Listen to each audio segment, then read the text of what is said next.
just in exactly this way, the people who know that the earth is flat can't be reasoned with. People who believe that the Bible is the literal word of God, absolutely impossible to reason with them at all, because they know it is so.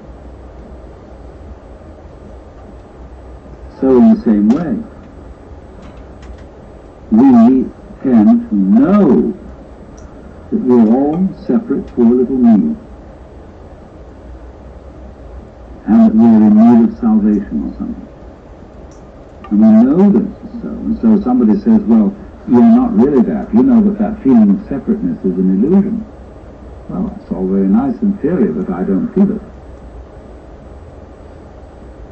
So what will you do? What will you do with a person who is convinced that the earth is flat? No way of reasoning with him. If it's for some reason important that he discovers that the earth is round, you've got to play a game with him. You've got to play a trick on him. You tell him, great, the earth is flat. Let's go and look over the edge. Wouldn't that be fun? Of course, if we're going to look over the edge of the earth, we must be very, very careful that we don't go around in circles, or we'll never get to the edge. So we've got to go along consistently, along a certain line of latitude westwards. And then we're going to come to the edge of the earth, just so long as we're consistent. In other words, in order to convince a flat earthist that the world is round, you've got to make him act consistently on his own proposition, and go consistently westwards to find the edge of the world. Now, at last, by going consistently westwards, he comes back to the place where he started. He's been convinced that the earth is at least cylindrical. And he may believe you, and then take it on faith that if he goes along a line of longitude, the same thing will happen. But you see, what you did was to make him persist in his folly. Now that's the whole method of Zen. To make people become perfect egotists. And so explode the illusion of the separate ego. So what happens? In effect, then, in the discipline of Zen, when you finally convince the master that you are stupid enough to be accepted as a student, because you've persisted and because you've defined yourself as someone having a problem, he has warned you well in advance that he has nothing to teach. But he says, now I will ask you a question. There are many ways of asking this question, but they all boil down to one common theme, and that is, who are you? You say you have a problem. You say you would like to get out of the sufferings of life. You say you would like to get one up on the universe. I want to know who's asking this question. Show me you. And only they put it in such ways as nature. Questions like that. And they'll say, now, look, I want to be shown. I don't want a lot of ideas about who you are. I don't want to know who you are in terms of a social role. You know, that you have such degrees, or you have such professional qualifications, and such a name, and such a family. Well, that's the past. I want to see you genuinely now. It's like saying to a person, now, don't be self-conscious, see? I want you right this minute to be completely sincere. Well, nothing is better calculated to make a person incapable of sincerity. That when relatives come, and aunts and uncles, and there's a little child, and they want to review this child and see it, and the parents say to the child, darling, come on now and play for us. See, and the poor child is completely nonplussed. Doesn't know what to do. Because you cannot play on demand.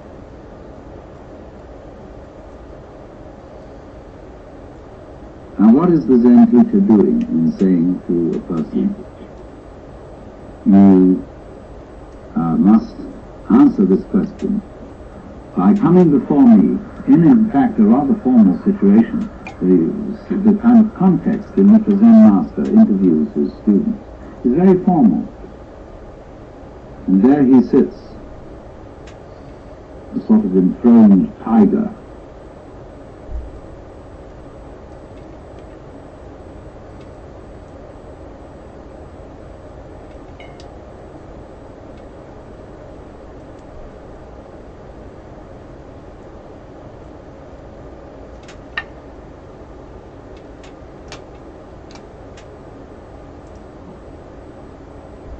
He's definitely, in this culture, a sensei, authority figure. And so he's the last kind of person you feel, that he knows you through and through.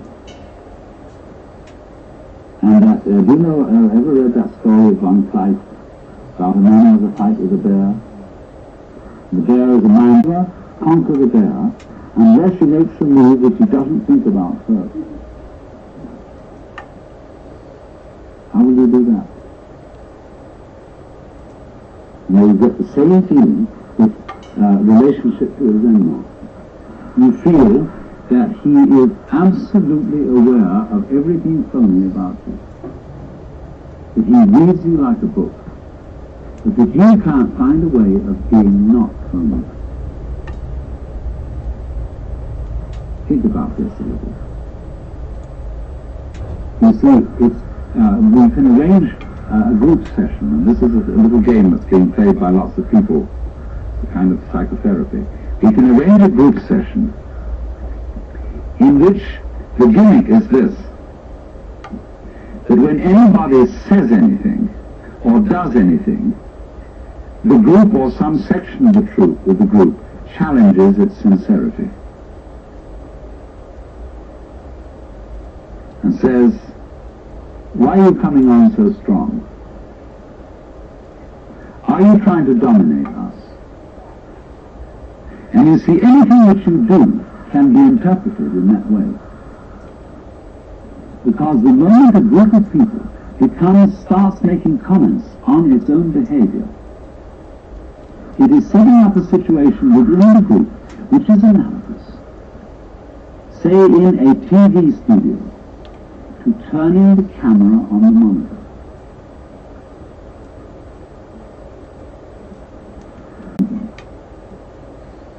Being aware of being aware. This is what is called in Japanese the observing self. I watch myself all the time. See? Hopelessness. But this is the price that human beings pay for having become self-conscious. Anxiety and guilt. Anxiety because, am I sure that I thought this out sufficiently carefully? When I left the house, did I turn off the gas stove? And incidentally, I remember turning it off, but can I trust my memory?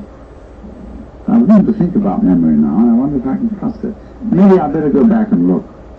And I went back and I looked. Did I really see?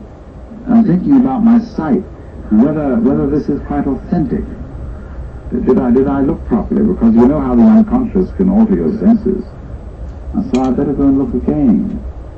See, soon now I've got into a sort of vicious circle where I'll never get away from the house. This you always sort of getting mixed up is the penalty we pay for the advantageous gift of being able to know that we know. There was a young man who said, though, it seems that I know that I know. What I would like to see is the eye that knows me when I know that I know that I know. And so this is the Zen trick. It's to put you into this situation in a very crucial way. To think about, thinking about, thinking about, thinking about Or just the same thing, to make a very strong effort not to be responsive to whatever there may be around, but don't think about it. But now this is already thinking. I'm thinking about not thinking. How will I stop thinking about not thinking? So there you are. See, you're all caught up. It's like somebody came to you and they put flour in one hand, or molasses, feathers in the other, slapped the two hands together, and rubbed them around, and said, now pick off the feathers. So you see what happens. The teacher is well aware that he's played this trick on you. And he's going to see what will happen if you act, and he's going to help you to act. He's simply made a special taste of what society does to us all anyhow. And this is true of most cultures. The high cultures of the world play a game on every new member. They don't know they're playing this game because their forefathers played it on them. And their spirits, under whose auspices everybody comes into this world, is as follows. You are required to do something which will be acceptable only if you do it voluntarily.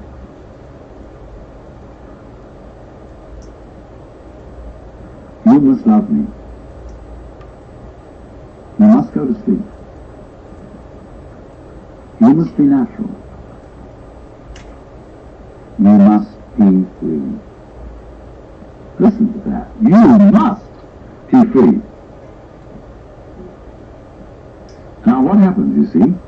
Society, the community into which every child enters, defines the child. We know who we are as other people react to us.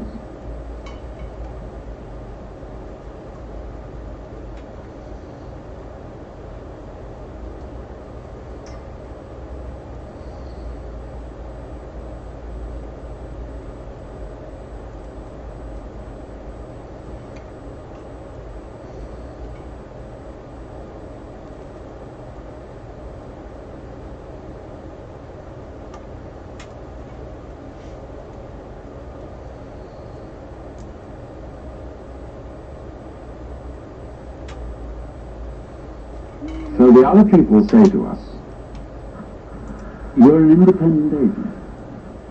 You're responsible.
Oh, ads.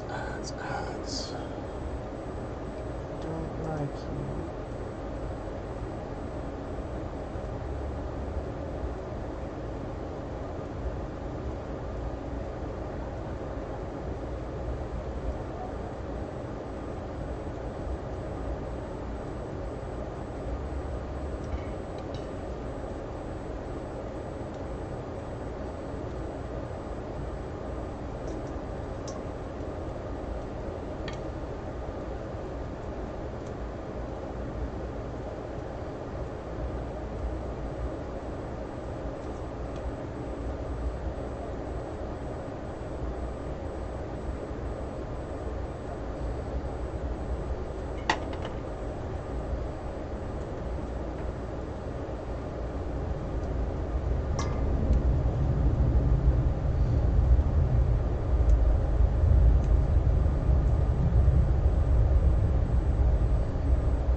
up always implies down.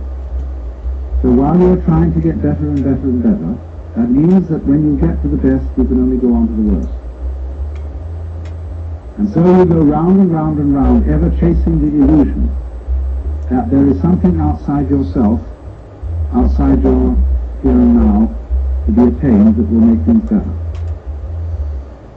And the thing is to recover from that. Woken up and discovered that running around this thing may be fun, and it may be good to run around, but if you think you're going to get something out of it, you're under illusion. Because you're forever the donkey with the carrot suspended in his own halter. Now then, it goes on to say that there's only one place, one point in this wheel, from which you can become a Buddha, and that's here. Today we'll be too happy to become Buddhas, or to worry about becoming a Buddha. The Narakas are too miserable, the Asuras are too angry, the animals are too dumb, and the pretas too frustrated. Only in the middle position, the position of man, which is, we could say, the equal position, the position of sufficient equanimity to off this rat race, only from there, you see, can you become a Buddha. So the position of the Buddha may be represented either as not on the wheel at all, or as right in the middle of it. It makes no difference.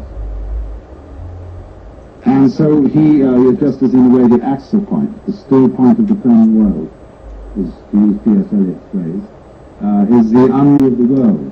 All sorts of navel, that's why yogis are said to contemplate their navel. The navel isn't on their tongue, it's this place. The navel of the world. So that's the scheme of cosmology, of ancient Indian cosmology. From samsara.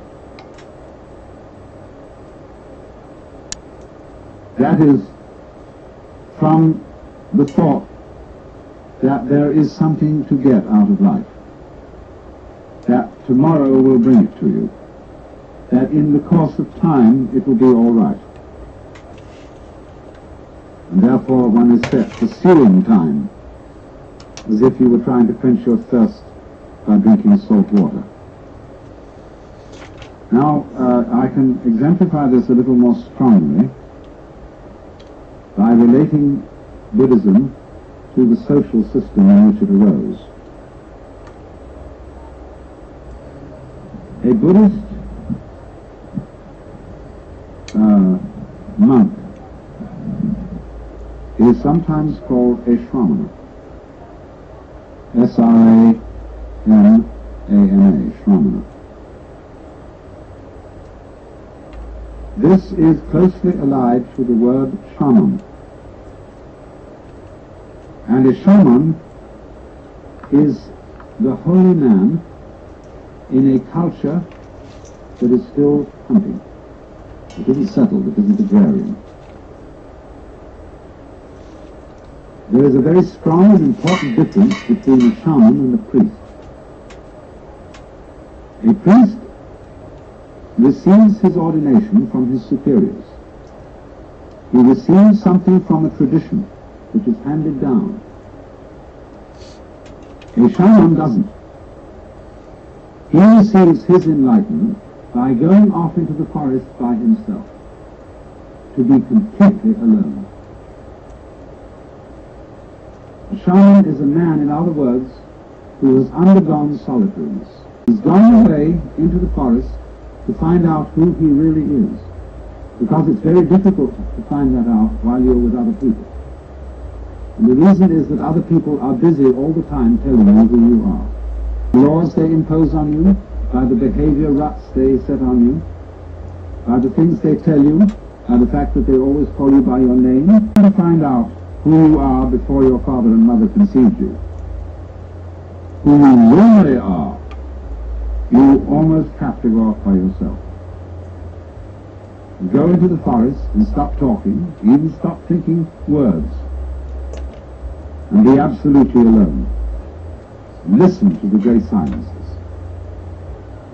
And then, if you're lucky, you recover from the illusion that you're just, you know, me, the so-and-so, and you attain the state of nirvana, which means the blown-out state. the relieved state, the sigh of relief. Nirvana may be translated into English as phew. I've at last discovered that I don't have to survive. I can survive, of course, but I don't really have to. Because you discover, you see, that what you really are doesn't have to survive, because it's what there is. The real you is it, or that, tat tvam asi, that art thou, as the Hindus say. So then, in the normal life of India, which is not a hunting culture, but a settled culture, there are priests, but there is something beyond the priest. That is to say, when a man or woman has fulfilled his or her life in the world of society, it's the normal thing to do for a person to quit their status in society and become what's called a forest dweller. That is almost, you see, to go back to the hunting culture. They divide people into two classes, Grihastha, which means householder, and Vanaprastha, which means forest dweller. And the older people all hand over their occupations and positions to their children and enter the stage of Vanaprastha, or become a shramana and go outside. I'm speaking metaphorically, they sometimes do actually, they sometimes don't, and become a nobody. They give up their name, that is to say, the label which designates who they are in terms of caste or class. They become unclassified people. That's why, strictly speaking, you see, Hinduism and Buddhism are not religions. You can classify the religions. You can say, what's your denomination? Baptist, Methodist, Catholic, Presbyterian, Episcopalian, Quaker, etc., etc., etc., you see. But strictly speaking, a Vanaprastha, a Shramana, has no label. He is an unlabeled bottle. So, in the time when the Buddha lived, about 600 BC, the Hindu system had become somewhat decadent. It isn't altogether clear what had happened to it, but it is certain that it did seem in some way to be in need of reform. And so, there were many reasons for this. And the Buddha, as a young man, being basically troubled by the great problems that we're all troubled with, the problem of suffering, and the problem of what all this universe is about, he endeavored to follow the methods that were then being used by people who were shramanas or vanaprasthas, forest dwellers.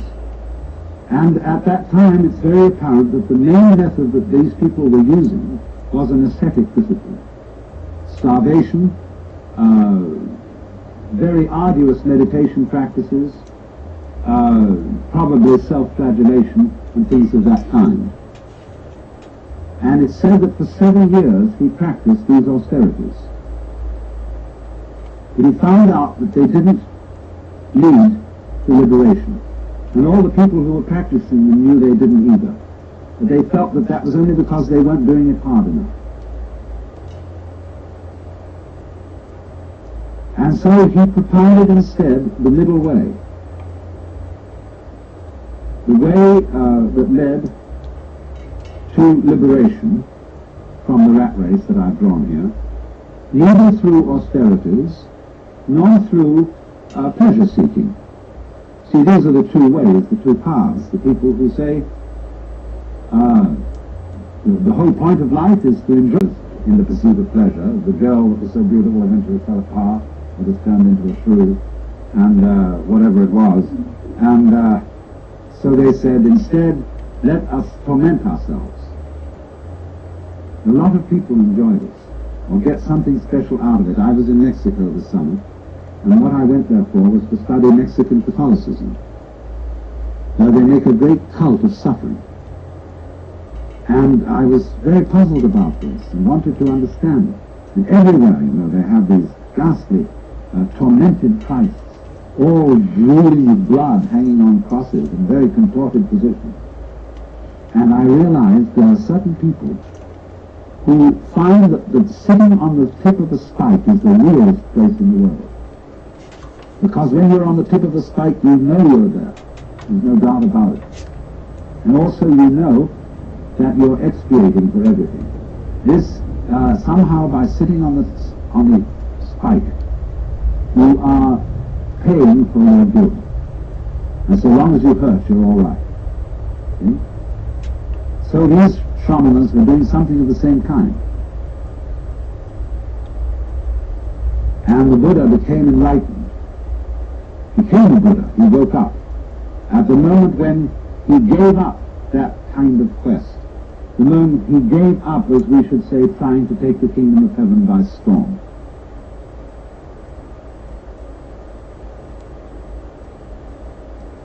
Now, what does this mean?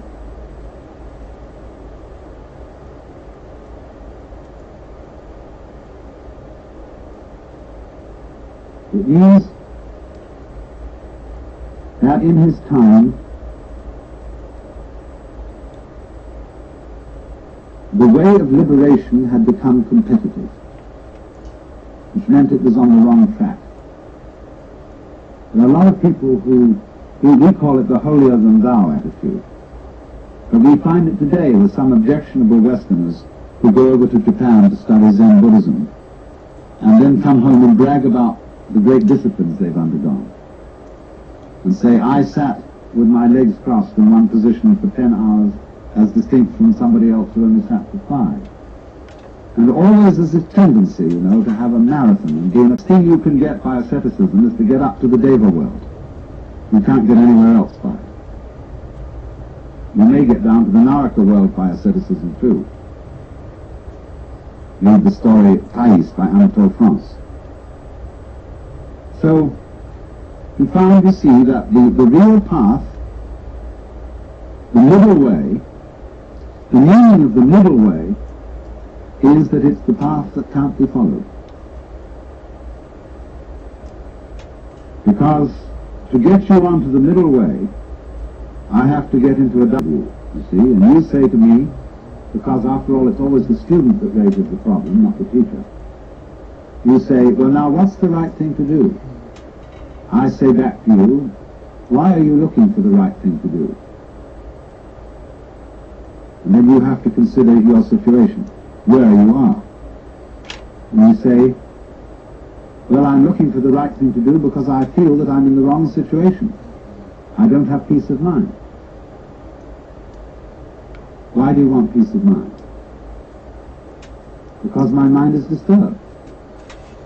And in other words, you, as a disturbed mind, are trying to find peace of mind. Your quest for peace of mind is the same thing as having a disturbed mind. Now, if you don't have a disturbed mind, you won't ask for peace of mind. Well, how can I quiet my mind? Why are you asking to quiet your mind? Because it's disturbed. You see where you are? So in this way, by this dialogue, the guru, the teacher, brings a person back to center.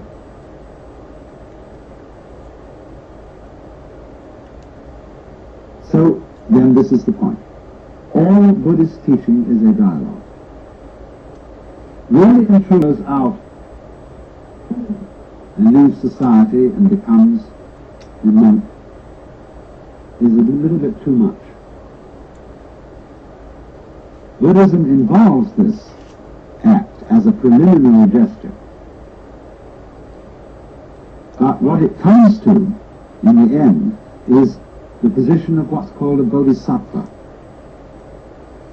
A bodhisattva means somebody who went out of society, or we should say gave up the world in some way, took on the road, took on the discipline, He found his finding it was absolutely simultaneous with his coming back into society. And he's called a bodhisattva, as distinct from a pratyeka Buddha, which means a private Buddha, one who goes out and doesn't come back. And the bodhisattva is considered as having a superior attainment, superior insight. The important thing to remember then is Buddhism is a dialogue. And its teaching is a method, not a doctrine. Now, the teaching of Buddhism is summed up in what are called the Four Noble Truths. The truth of suffering, and the truth about the way to the ceasing of suffering. Dukkha, D-U-H-K-H-A, is the Sanskrit word we translate suffering, discord, frustration. That's always the problem, you see. And this, because of suffering, is the reason why human beings seek out teachers and saviors. I hurt, and I don't want to hurt. So that's the universal problem, see, that everybody brings.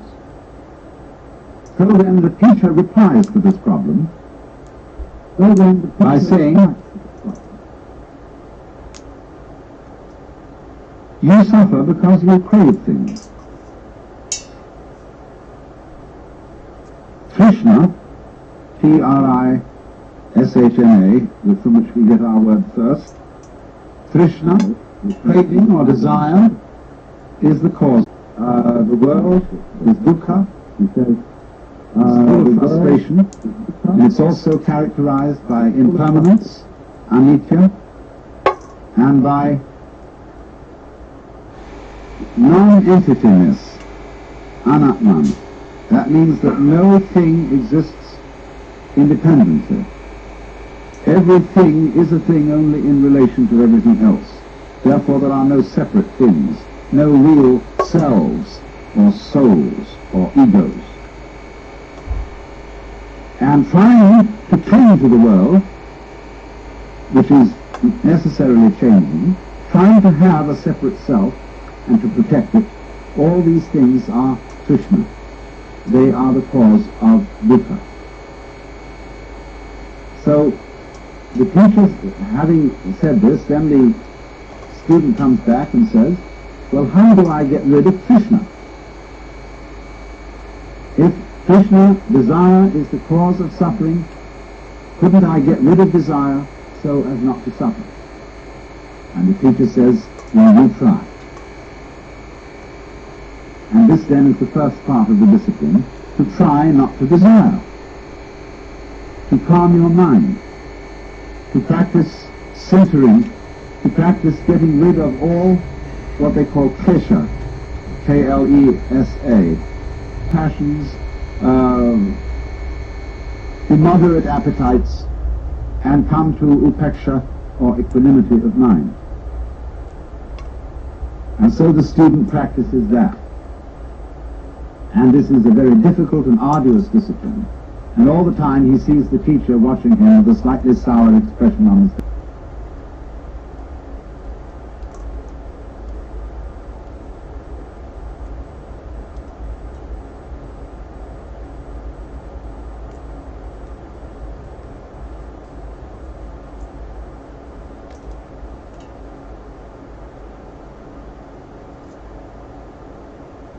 And he knows, of course, or thinks he knows, that the teacher is fully aware of his inmost thoughts.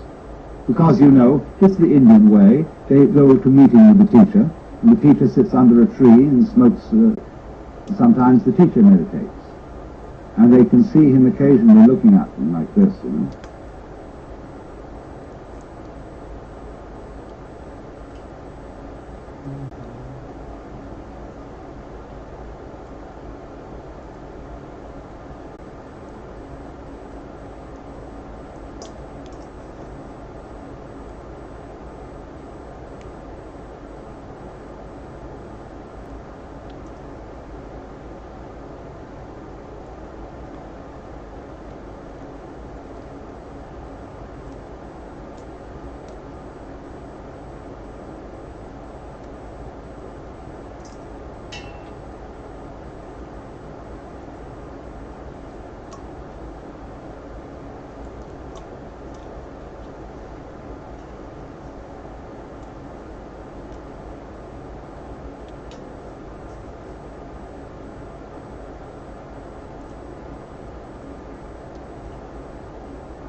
And they think, uh-oh, the teacher knows what I'm thinking. Because he has the power of infinite vision, you see, and all seeing. And this bugs them completely. Because you see, you remember how it was in school when you were trying to do something and the teacher walked around and looked over your shoulder?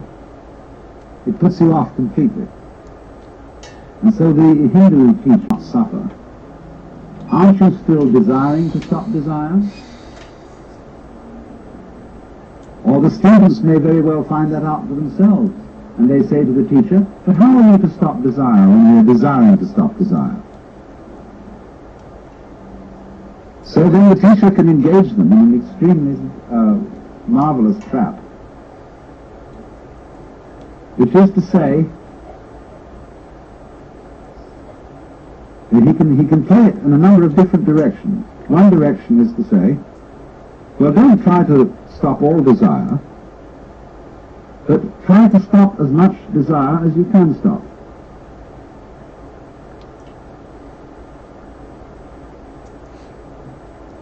You see where this is going to go. Then they're going to say, well, I'm a little excessive about desiring to stop desire. Well, if you're naturally excessive about it, he says, try to be as slightly excessive as you can. You see? Now you see what's leading here. If you follow that course, you are being brought to center in the same way as I demonstrated before. You're being brought to yourself, to accept yourself as you are here and now, totally. But you can't do that directly, because if you try to accept yourself, you will always find that in yourself there is a spirit of the non-acceptance of things, and you have to accept that. So the teacher would say, don't try to accept yourself more than you can accept yourself. Accept yourself as much as you can accept yourself. Because then, you see, you are also accepting the part of you that doesn't accept. Or he may try on another.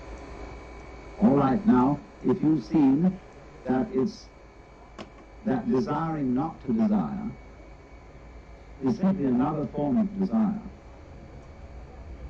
You're trying, for example, to get rid of your sensuous appetites. You are going to give up booze and women and pâté de foie gras or whatever it may be. And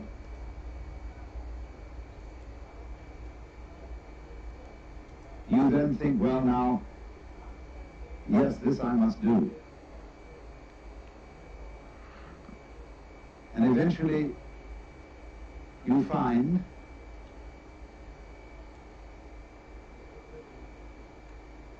that you are becoming proud, mastering your appetites.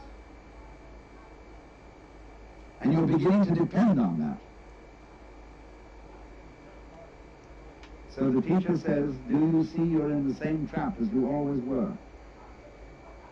Formerly you sought spiritual security in booze and women and so on. Now you're seeking it in holiness. Formerly you bound yourself with chains of iron. Now you're bound with chains of gold. Formerly you boasted to all the boys how many sins you committed. Now you're boasting before the Lord of how many virtues you have. Same trap. Why do you do it? So the student eventually finds there is no way at all to not desire. Even desiring not to desire is desiring. Even trying to accept oneself is a way of trying to escape from oneself, because one hopes psychotherapeutically that by accepting yourself you will get rid of your nasty symptoms.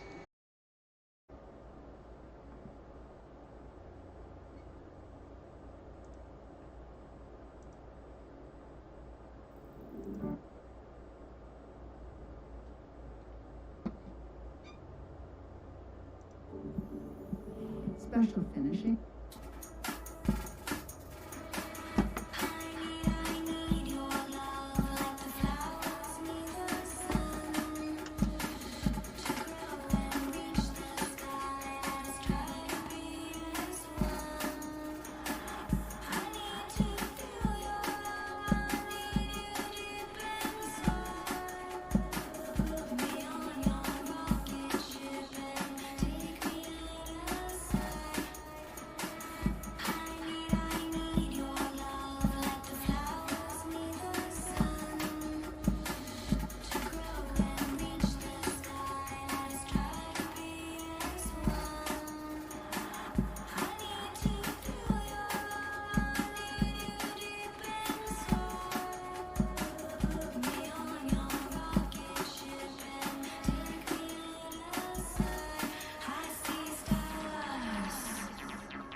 Design and transform your truck at AmericanTrucks.com. Using our state-of-the-art design tool, you can create a virtual replica of your truck and see the products look. Cloud it is.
No, I heard what you did. Why the hell you being a biological weapon?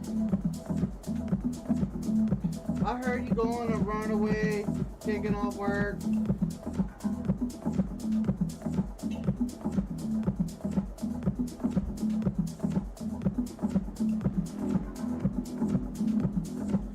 Yeah. Uh-huh.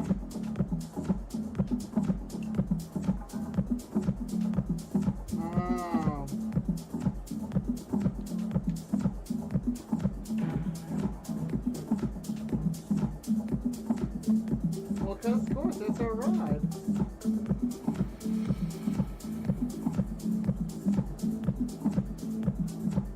So, are you off for 5 days?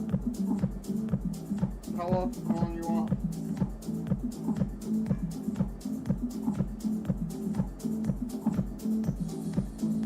A week.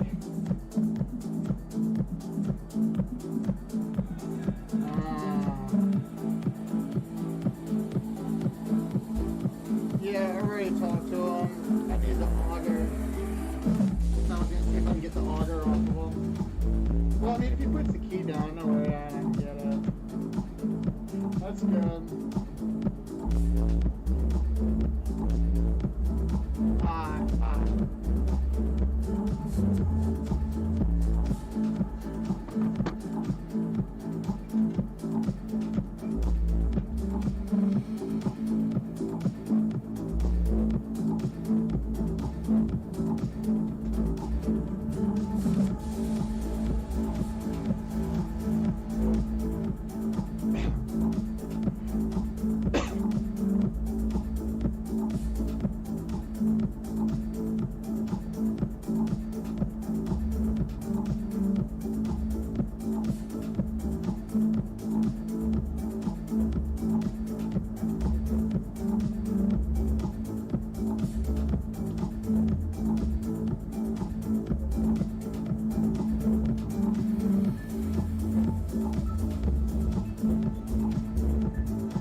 Now I gotta set some shit up.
set up the kitchen in the meantime.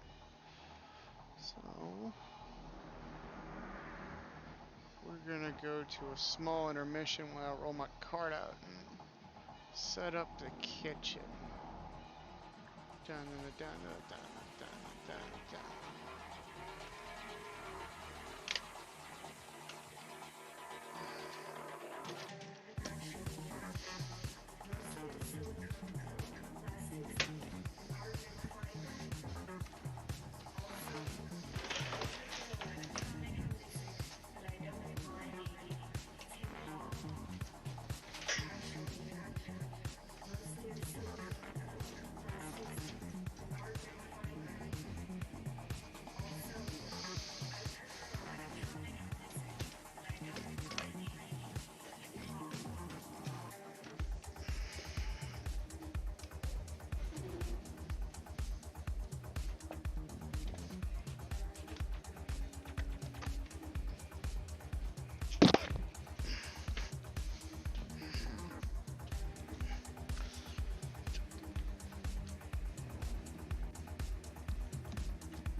pickled pork. Crank the music down a little bit. Dun, dun, dun.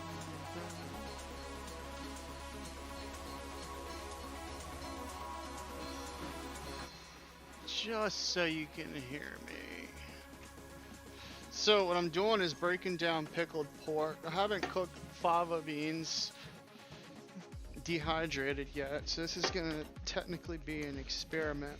But in theory, I'm going to cook it down in the pressure cooker, first cooking my pork first. What I have are smoked ham hocks and pickled pork. Pickled pork's a delicacy in New Orleanian cuisine. And hopefully most of this is already broken down for me. Woot woot, go go easy mode.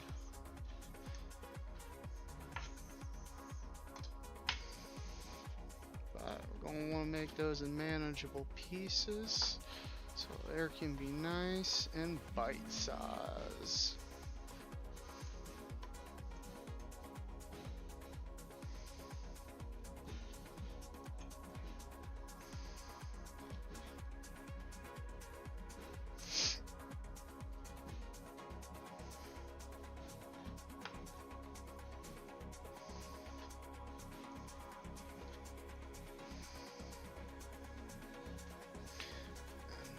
Once we get this rolling, I am just gonna prepare my other ingredients in the meantime, just to have them ready for when the pork's cooked. What I'm doing is cooking them in a pressure cooker.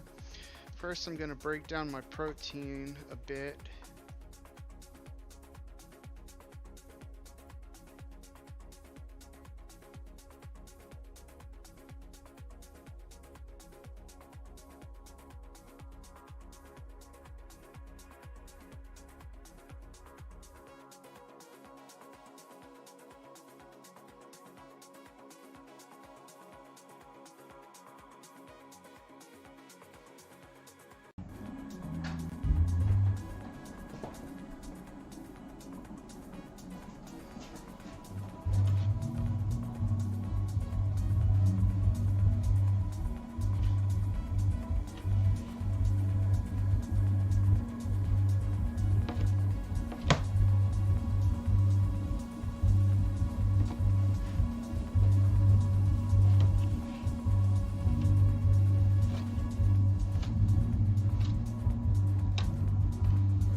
thanks everybody for tuning in.